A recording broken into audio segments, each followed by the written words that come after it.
Un été israélien, ça veut dire aujourd'hui les grandes manifestations en Israël.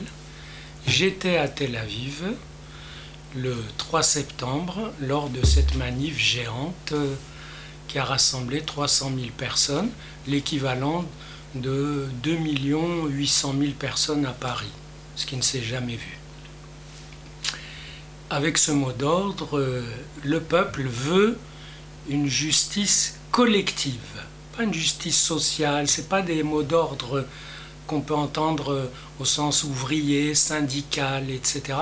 Ce sont des gens de tous âges, la plupart ont un travail, mais n'arrivent pas à s'en sortir. Et ça fait sens pour des gens ici. Quand vous allez faire le marché et que vous dépensez pour la subsistance une certaine somme, vous vous dites, mais comment font les gens ? Et vous vous dites, les gens ne font pas, puis là-bas, ils ont décidé de faire quelque chose parce qu'ils n'arrivent pas à faire avec. Et donc, c'était absolument bouleversant, parce que toute cette foule a convergé vers une grande place. Il y avait une familiarité, une fraternité, des jeunes, des moins jeunes, etc.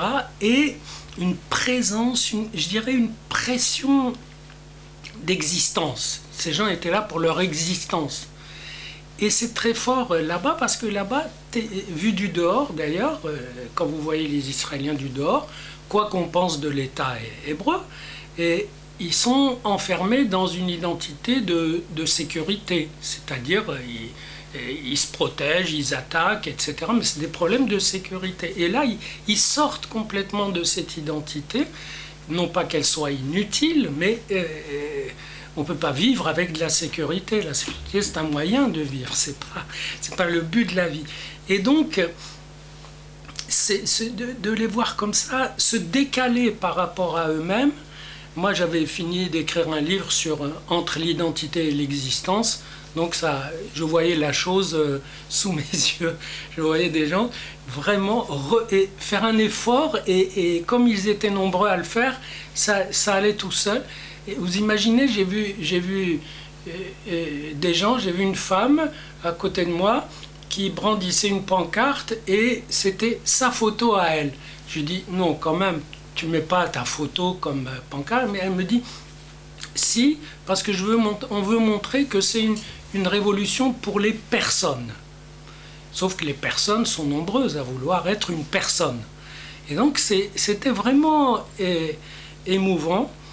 Et je me suis dit que là, ils allaient plus loin que l'idée habituelle de démocratie. Parce que démocratie, représentation, les partis, les députés, on va voter, une loi, etc. Et là, ils demandent carrément un contrôle populaire sur les prix, sur les capitaux, sur le marché, etc. Ça veut dire que c'est des gens qui souffrent d'être la proie du marché et qui décident qu'on ne décidera pas pour eux. Or ça aussi c'est très parlant ici. On est ici la proie du marché, mais pas seulement quand on va faire son marché. La crise économique, c'est aussi ça. C'est qu'on vous dit, ah ben voilà, les marchés ont baissé, plouf, vous avez perdu les 3/4, la moitié de vos économies. Ben c'est comme ça, parce que le marché pense que, etc. Et donc, j'ai trouvé que, voilà, l'idée forte, c'est que j'ai trouvé que là-bas, ils mettaient à ciel ouvert des problèmes qu'on pose ici sur un mode de rétention et d'impuissance, si vous voulez. C'est-à-dire, c'est comme si ce mouvement s'était infiltré dans l'impuissance naturelle des citoyens de tout pays quand on dit « bah oui, mais qu'est-ce qu'on peut y faire hein, bah oui, c'est ça, bah oui. » Et tchlac, je ne sais pas comment ils se sont infiltrés, à partir d'ailleurs de Facebook et de l'initiative d'une fille étonnante, super, qui a 25 ans, qui a un punch incroyable, qui s'appelle Daphna, et qui a planté sa tente sur le boulevard et qui a été suivie au début du mouvement. Et donc, le mouvement s'est infiltré dans cette impuissance naturelle, et espèrent la retourner en initiative. Et ça, j'ai trouvé ça très beau. Mais 68 ici, c'était ras-le-bol de l'autorité, etc. Là-bas, c'est ras-le-bol d'une identité fermée, ras-le-bol d'être les objets, la proie de gens, de marchands qui augmentent leur profit tout simplement.